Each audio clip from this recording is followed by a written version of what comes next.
Ladies and gentlemen, boys and girls, children of all ages, as I've told you before, we are kind of just beginning in on fractions. Some of you have slept through fraction units before, so I want to go ahead and kind of do a little bit of reminder of some things we've done before so that you don't look at me all crazy when we move on. First thing I want to talk about is looking and telling if a fraction is less than or greater than a half. So if I'm going to compare to a half, I'm going to compare to 1/2. So if I give you the fraction, let's say 4/9. I want you to look at that. Don't yell anything out. I want you to look at that. And I want you to be able to tell me if that fraction is less than or greater than 1/2.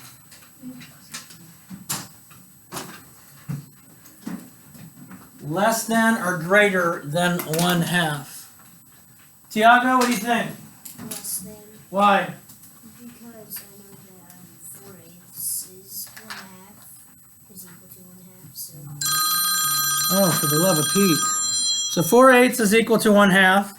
So 4/9 is less than a half. 4/8 is equal to 1/2. So 4/9 has to be less than 1/2. How do you know, Tiago, that 4/8 equals 1/2?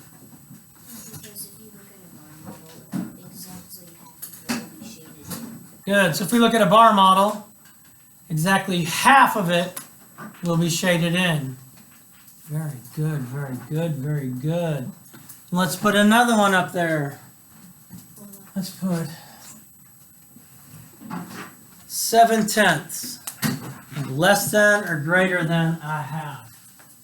Less than or greater than a half, and be able to tell me why. Less than or greater than a half. Stephanie. It's less than because the 7 is smaller than 1/2. 7 is smaller than 1/2, so it's less than 1/2. Okay. Lena. Greater than a half, why? Because 7 rounds up to 10. The 7 rounds up to 10. Okay. Abigail? Greater because 7 is greater than 5 and 5 is half. Oh, 7 is greater than 5 and 5 is half. So explain that to me. 7 is greater than 5 and 5 is half. So if you split 10 in 2 groups, there's 5 in each, and 7 is greater than 5. Okay, you're splitting 10 into how many groups? 2. 2 groups. Why 2 groups? Because it's half, so Okay. So when you find half of something, you're dividing it into 2. So I have each of these groups is 5 out of the 10, right? 5 out of the 10. So Supriya, can you give me an example of a fraction that equals 1/2?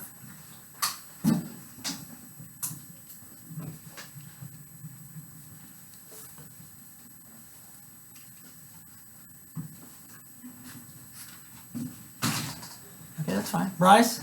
2/4. 2/4. And can you explain to me, without me drawing these lines or these pictures or whatever, how you know 2/4 equals 1/2? Because 1 plus 1 equals 2, and 2 plus 2 equals 4. Okay. Okay. Because 1 plus 1 equals 2, 2 plus 2 equals 4. Alex? because half of 4 is 2. Half of 4 is 2. That's correct, but tell me how that helps me.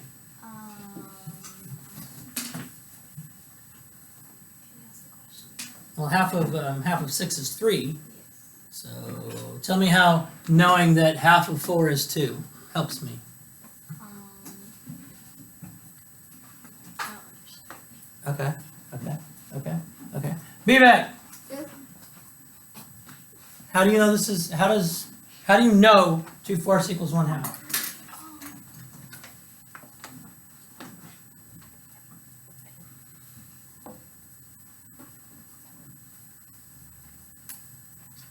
Kira? Because you're adding 2 halves together. Because you're adding 2 halves together. So 1/2 plus 1/2. Is that what you're saying? You add 2 halves together? No? For goodness sake, stop texting me, crazy people. You don't want my autograph. Such a... Okay, Liam? Because I know my multiplication facts, Uh-huh. and 2 times 1 is 2, so that, and half of 2 is 4, or half of 4 is 2, and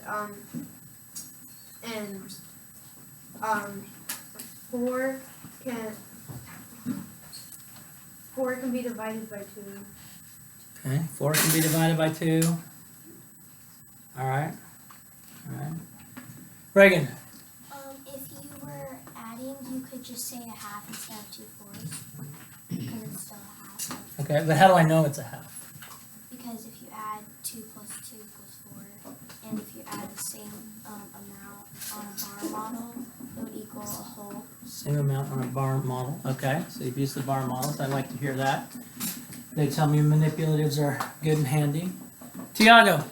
Because 2 can go into 4 twice. 2 can go into 4 twice, like this. Okay. 3 can go into 6 twice. 3 can go into 6 twice. So if you can take your numerator and divide it into your denominator, and it goes in twice, then you're telling me that fraction equals a half. Okay?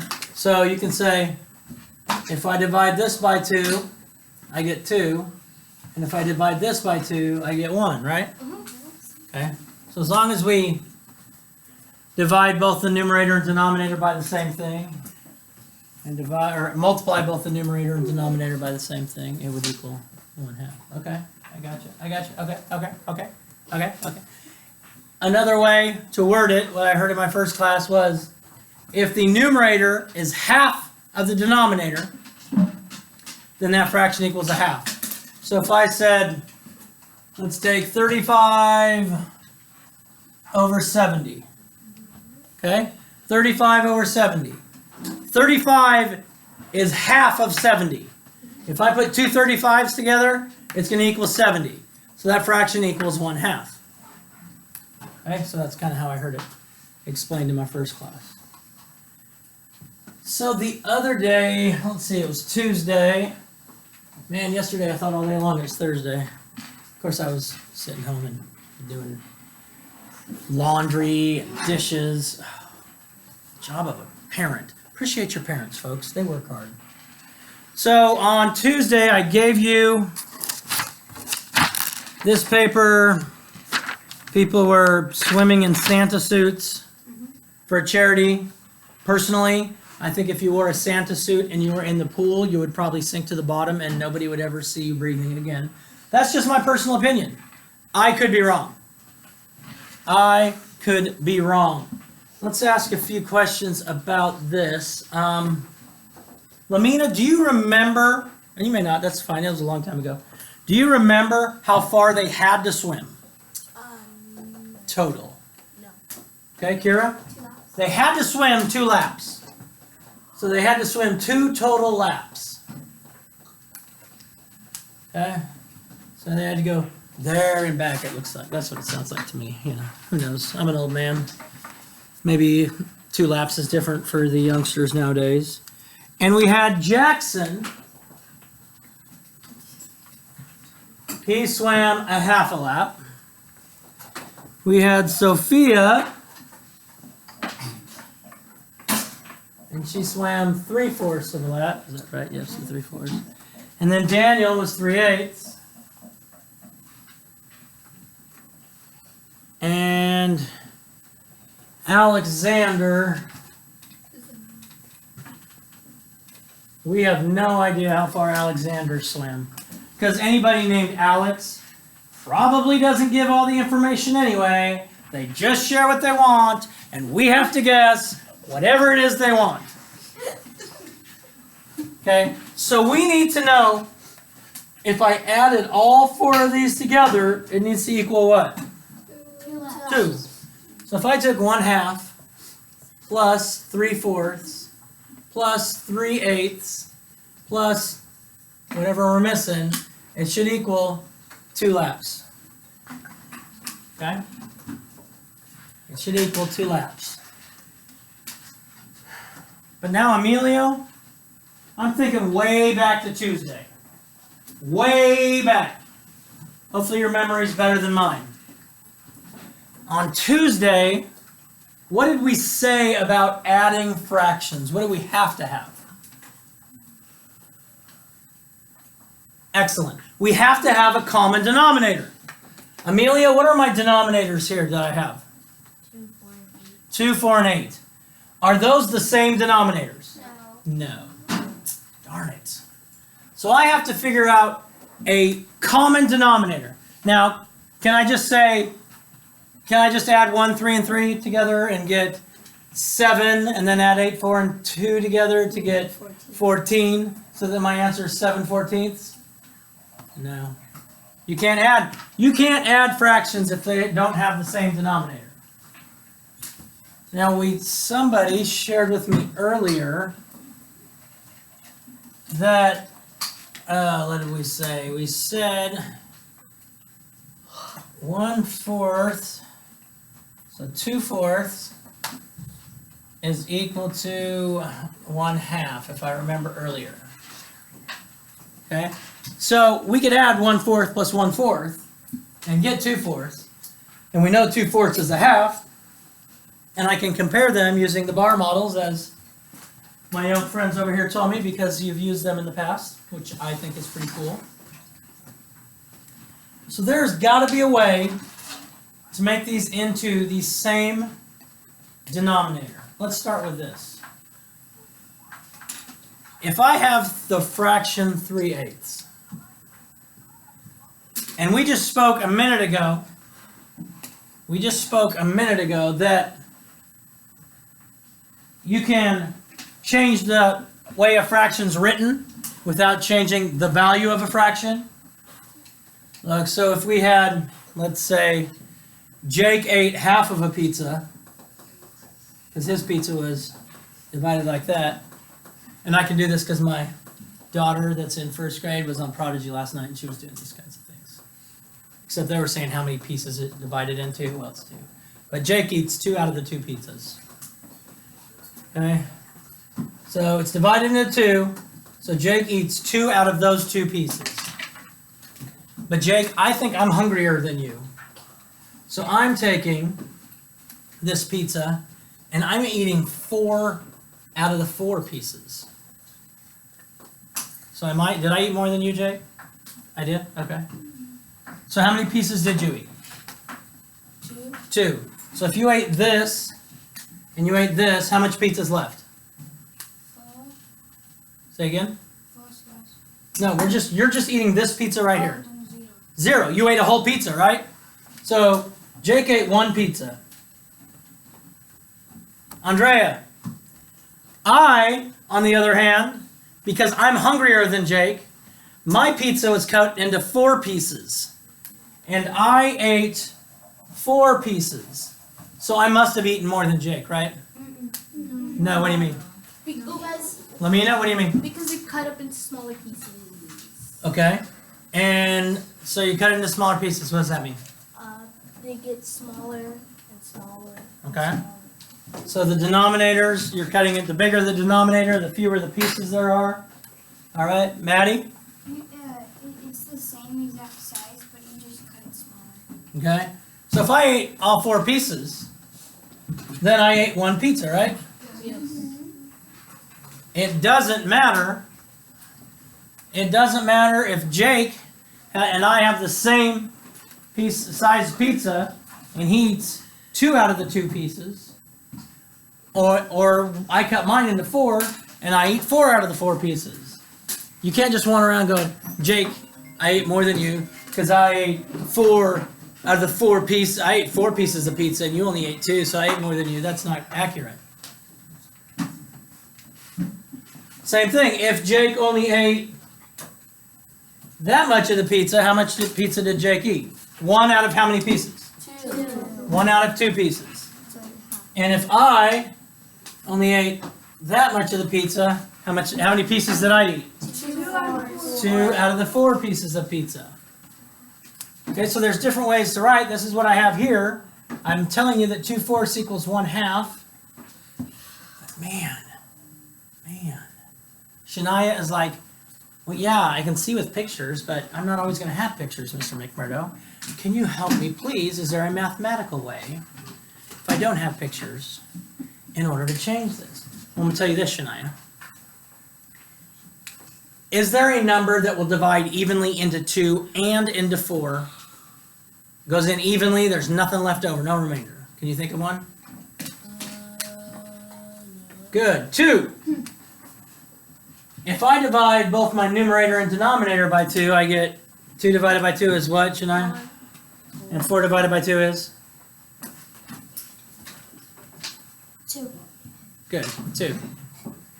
Okay, so that's how I can tell mathematically if it works. So now we're going to go back to, and I can also take the fraction 1/2. And what's the opposite of dividing by 2? Oh, Bassett. What's the opposite of dividing by 2? Multiplying by 2. So if I multiply both of these by 2, I get 2/4. Okay. So I have the fractions 1/2, 3/4, and 3/8. 1/2, 3/4, and 3/8. Okay, can I take 3/8 and divide it by anything where I'm going to equal something with a denominator of 2? No. Because the only thing, 3 is a prime number, so the only thing I can divide 3 by is 1 and 3. And 3 doesn't go into 8 evenly. Okay? Can I multiply it by anything to give me a denominator of 4 or 8? What? Multiply 3 and 8 by the same number that will give me a denominator of 2 or 4. Okay, so if I do 3 times 24, or divided by 8 divided by 24, I am not going to be able to do that. Because what you've just done is you've done 3 divided by 24, which we could, but where we're at, we're not going to put decimals in our fractions right now. I can't change 3/8 into something that equals 2 or equals 4, right? So my 3/8 is pretty much going to have to stay the same. What about 3/4? I know I'm all over this board. Don't try to take notes on this. I want to change 3/4. Now obviously since I can't change the 8ths, my denominator is probably going to be 8. I can't guarantee it, but it's probably going to be 8. So Aiden, if I take 3/4, is there some amount of 8s that are going to equal 3/4? That's a good question. Let's check. Here are my 8s. So 1/8, 2/8 equals 1/4. Okay, so 2/8 equals 1/4. 4/8 equals 1/2. I think we already talked about that because the numerator is half as big as the denominator. So how many 8s do you think is going to equal 3/4? 6/8. Because 1/8 equals 2/8 equals 1/4. 4/8 equals 2/4. And 6/8 equals 3/4. So now I'm down to, I hope you're not writing this all down at home because I'm making a mess here. I'm moving all over. So now I can change my 3/4 equals 2, 3, 4, 6/8. Okay, I didn't change the value. Value's the same. 3/4 is the same as 6/8. If you had an assignment that had 4 problems on it and you got 3 of them right, but I gave one to Alex that had 8 problems on it and she got 6 of them correct, you're getting the exact same grade. The exact same grade. Are they using their journals? Not right now. What do you mean? Hey, take out your journal. Take out your math journal. I want to see it. Why not? Why not? So now we have, so now I have 3/8 plus 6/8. I can add this plus 3/8. I have that. Now I need to see what I can do with 1/2. I need that to equal something over 8. 1/2 I need to equal something over 8. 1/2 I need to equal something over 8. Stephanie, so 1/2 would equal how many eighths? 1/2 equals 4/8. 1/2 equals 4/8. Very good. And as long as I have my fraction pieces, blocks, I don't know what they want to call them. But as long as I have these, then I can check it real easily. So we start with Jackson, he has 1/2. Sophia has 3/4. And Daniel has 3/8. Okay. We're good so far? And if I added whatever I have here, this whole thing needs to equal 2. Well, here is 1. This is 1 whole, right? So I have 1/2 plus 2/4 equals 1 whole, right? So now I need another whole, and that's WHOLE, not HOLE. I'm not digging holes and hiding your homework, even though you think that Mr. McMurdo does hide your homework. So now I need to figure out what's going to go here to make me equal my other whole. Well, what did we say? We've done the 1/2, we've done the 3/4, we've done the 3/8. Okay, so this plus this plus this plus this is going to equal 2. I already know this equals 1, and I can prove that by saying, let's see, 3/3 equals 1, right? 3/3 is 1. 1/3 plus 1/3 plus 1/3 is 3/3, and 3/3 is the same size as 1. Because we already said this equals 1. So now I need to figure out what to put here that equals 1. And this, right here, is going to be how far Alex swam. Okay, how far Alex swam. So Reagan, do you have an idea what might fit there? 3/8. 3/8. That's Reagan's idea. Let's check it.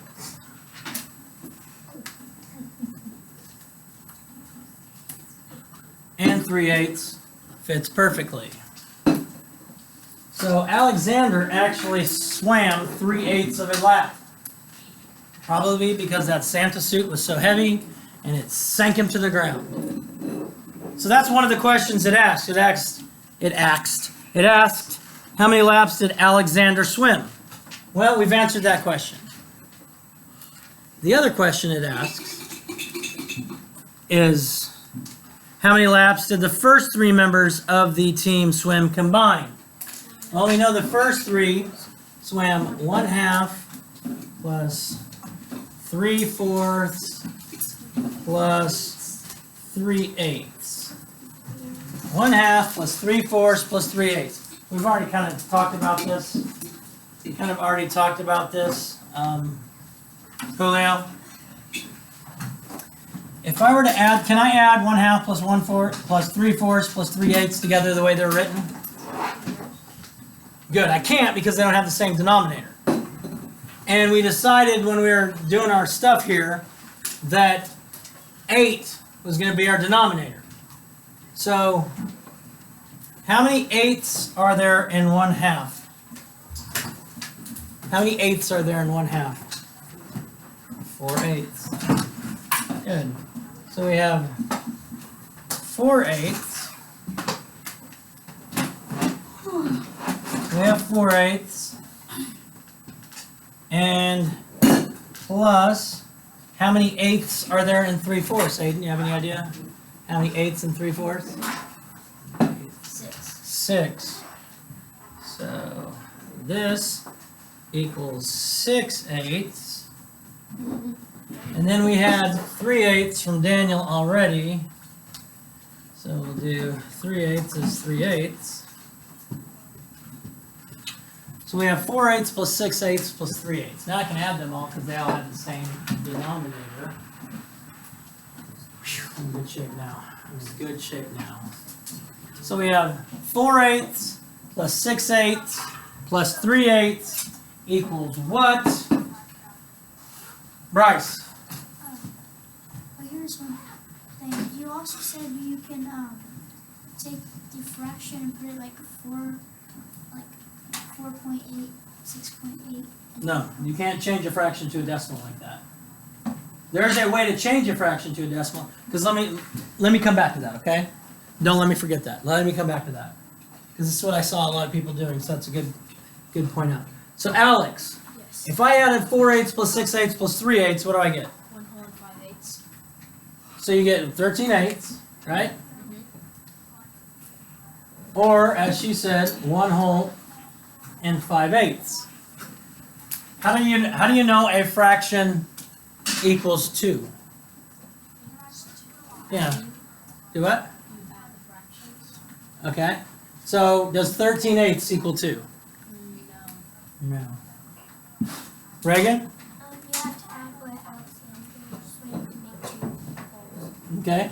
So we also have, we said Alexander swam 3/8.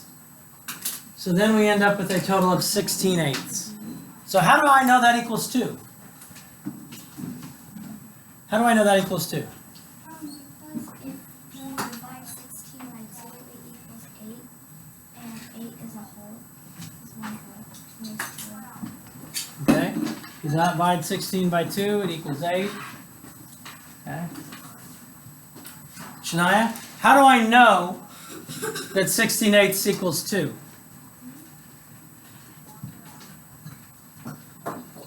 I told you earlier that a fraction is basically a division problem, right?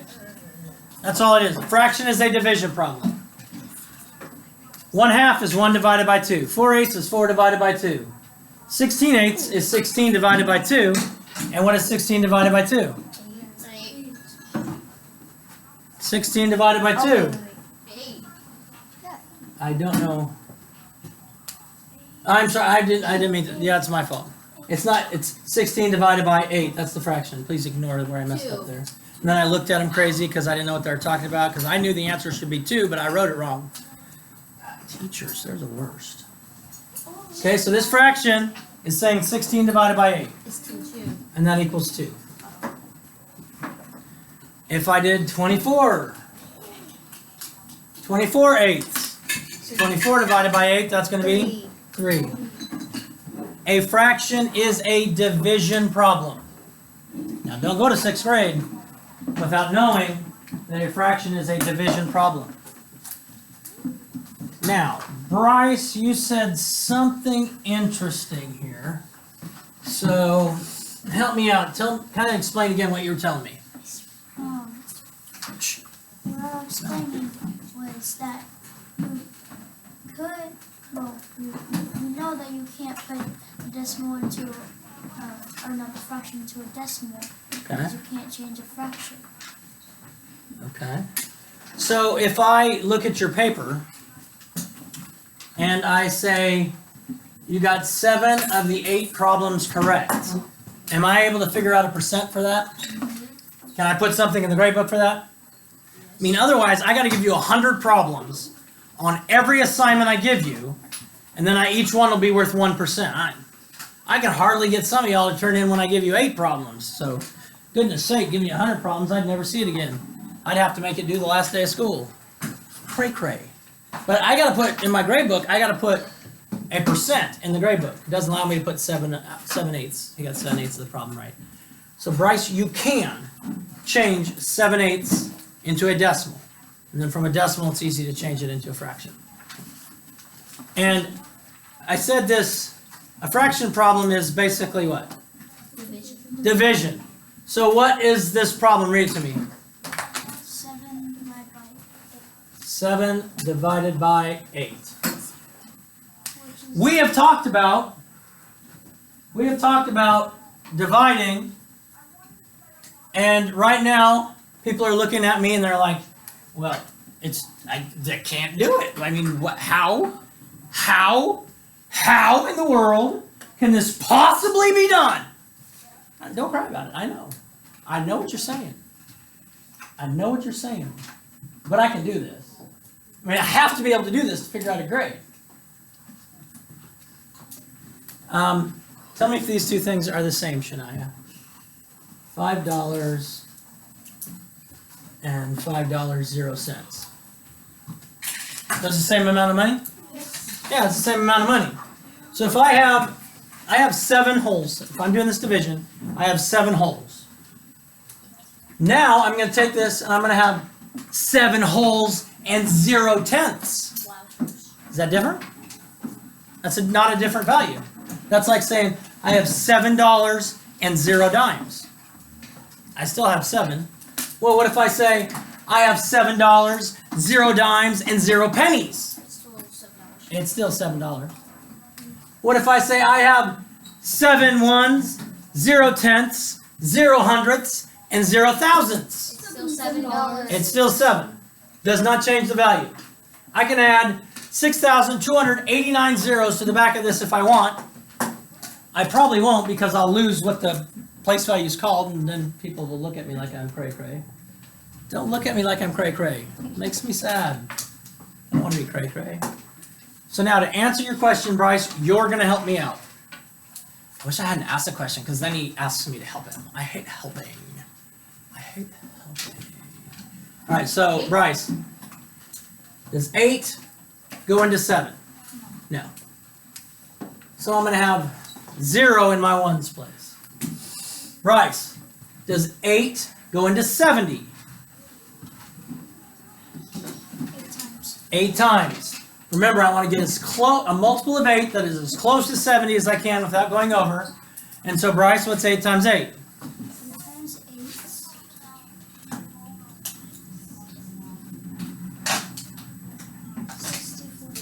Good. 64. Now, I didn't want this video to be as long as it is, but questions kind of drag me in different directions, which is good, because now you're able to learn things here. All right, Bryce, what's the difference of 70 and 64? 6. 6. I don't have to do all that borrowing stuff. I mean, seriously, if you had $70 and gave me 64 of them, you're not going to... Oh, in order to give you this money, I have to regroup from the... No, you don't read. You're just doing it. Remember, when we're going with decimals, we just move it straight up. Just move it straight up. All right, so Bryce, how many times does 8 go into 60? 7 times. 7 times. And Bryce, 7 times 8 is? 56. 56. Again, I'm not doing all the regrouping. It's ridiculous. If I have 50 or 60 and I give away 56 of it, I have what, Bryce? 4. And then I bring down another 0. And Bryce, can 8 go into 40, Bryce?